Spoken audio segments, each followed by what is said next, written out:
बांग्लादेश इस वक्त पूरी तरह से आग में झुलस रहा है। राजनीतिक हिंसा, उग्र प्रदर्शन और कट्टरपंथी सोच ने इंसानियत को पूरी तरह से कुचल दिया है। मेमानसिंह जिले से जो तस्वीर सामने आई है वो दिल दहला देने वाली है। ईसा निंदा के आरोप में एक हिंदू युवक को पहले पीटा गया और फिर उसको मार डाला और इसके बाद उसका शव को पेड़ से लटकाकर जला दिया। बड़ी निर्दयता आखिर कौन कर रहा है? ये सब उस देश में हो रहा है जो पहले से ही शरीफ उस्मान हादी की मौत के बाद हिंसा की चपेट में है। पूरी रिपोर्ट देखिए सिद्धराज न्यूज के साथ। बांग्लादेश जिले का मेहमान सिंह जिले का भलुआ उप जिला, यही दुबालिया पार इलाके में इंसानियत को शर्मसार कर देने वाली वारदात को अंजाम दिया गया। मृतक की पहचान टिम्पू चंद्र दास के रूप में हुई। टिम्पू एक कपड़े फैक्ट्री में काम करता था और उसी इलाके में किराए पर मकान में रहकर रहता था। आखिर इस हिंदू को क्यों मारा गया? गुरुवार रात करीब 9 बजे अचानक हालात तब बिगड़ गई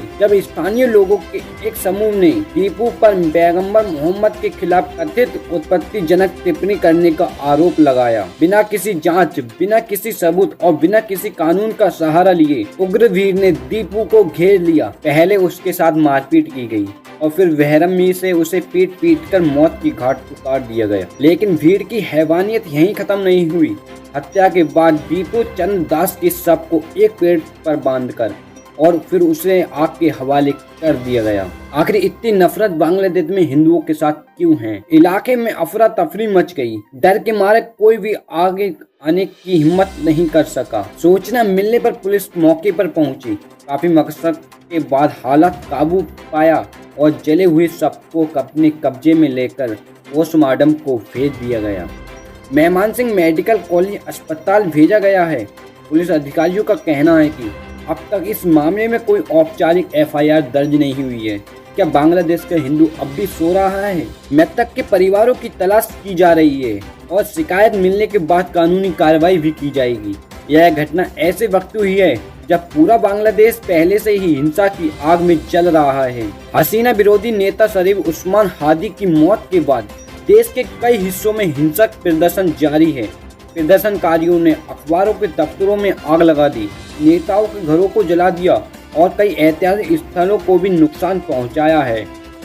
ढाका और चटगांव में भारत विरोधी नारे लगाए गए और भारतीय राजनीतिक परिसर में पथराव की घटना भी सामने आई है। हालात की गंभीरता को देखते हुए बांग्लादेश के प्रमुख सलाहकार मोहम्मद यूनुस ने देश को संबोधित किया। उन्होंने हादी की हत्या के दोषियों को जल्द सजा दिलाने का भरोसा दिया है और हिंसा में शामिल लोगों के खिलाफ सख्त कार्रवाई करने का भी ऐलान किया है। लेकिन सवाल यह है, क्या सिर्फ बयान से हालात काबू में आएंगे और क्या टीपू चंद्र दास जैसे निर्दोष लोगों को इंसाफ मिलेगा? तो ये है बांग्लादेश की जमीनी हकीकत। यहाँ कानून से ज्यादा भीड़ का खौफ चलता है। ईसा निंदा के नाम पर हत्या और अल्पसंख्यकों पर हमले देश की लोकतांत्रिक छवि को गंभीर सवाल खड़े कर देते हैं।